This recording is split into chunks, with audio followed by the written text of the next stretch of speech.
May nilabagbahong batas ang ating Vice Presidente sa nangyaring press conference noong November 23. Yung press conference, ang Vice Presidente, ang tinawagan niya ay ang members ng press corps ng Office of the Vice President. Ang tanong natin ngayon, meron ho kasing binitawan dong salita ang Vice Presidente. Hindi ho eksaktong, marami actually sinabi siya doon.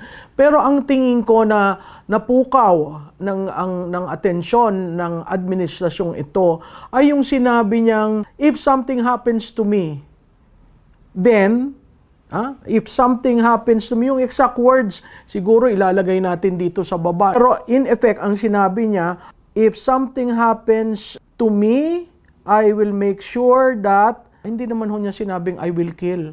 Diba? Parang if and then, conditional. Conditional yung statement. Bakit ho niya sinabi yun? Di pa paggalit ka?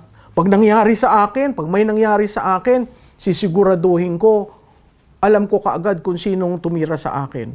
Di ba sa kwentuhan? Oy, ganyan nga, pag may nangyari sa akin, alam nyo kung sinong sisisihin. Hindi ba yon a defense mechanism na sinasabi na kung tatargetin nyo ako, sandali lang, ibabalik ko sa inyo ang pabor. Pinatay ko? Hindi, nagsabi lang ako. May action? Sabi daw nila, malisyoso daw.